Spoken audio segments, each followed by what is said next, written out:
అందుకు అధ్యక్షురాలు ఎందుకంటే ఆరోగ్యమే అక్కడ మా శివప్ప గారిని మా కార్యకర్తలకి న్యాయం జరగడం. ఎందుకంటే అక్కడ కూటమి ఎమ్మెల్యే బీజేపీ ఎమ్మెల్యే వాళ్ళ కార్యకర్తలు బాగా నిండుగా ఉన్నారు. మా కార్యకర్తలకి అక్కడ ఎక్కడ న్యాయం జరగలే. ఏదన్నా సమస్యల గురించి ఎవరన్నా మాకు చిన్నది పెద్దది చెప్తే కానీ డైరెక్ట్గా వాళ్ళు చెప్పినప్పుడు అక్కడ మండలాధ్యక్షుడికి కానీ టౌన్ అధ్యక్షుడికి కానీ అక్కడ గౌరవం లేదు.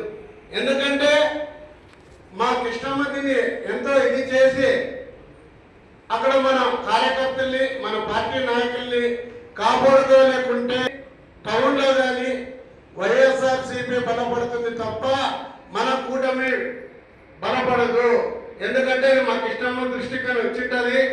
ఆయన ఎప్పుడున్నా మన కార్యకర్తలకి అందరికీ సరైన న్యాయం చేసి అక్కడ ఇది చేయాల.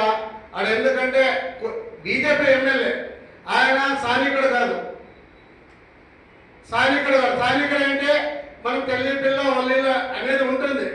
వాళ్ళు దగ్గర దొరుకుని మన నాయకులకు కానీ ఎవరికైనా కానీ ఇది చేశారు. మన పార్టీ మనము ఆయన్ని 18,000తో గెలిపించినాం. మన నాయకులకు కానీ జిల్లా అధ్యక్షురాలు అక్కడ ఉండే ఇప్పటికీ గ్రూపులు ఉన్నాయి, 5-6 గ్రూపులు ఉన్నాయి. ఆ గ్రూపుల్ని ఏకం చేసే బాధ్యత ఉంది మాకు ఇష్టం.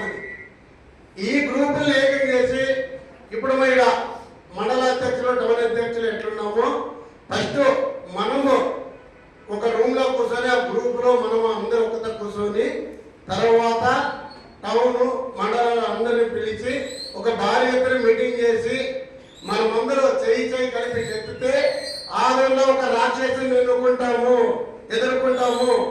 లేకుంటే మన భవిష్యత్తులో తెలుగుదేశంకి ఏ నియోజకవర్గంలో ఎట్లుందో తెలియదు కానీ ఆ రోజుల్లో చాలా ఇబ్బంది పడతాము. ఇది నా వ్యక్తిగతంగా మా కృష్ణమ్మకి చెప్తున్నాను.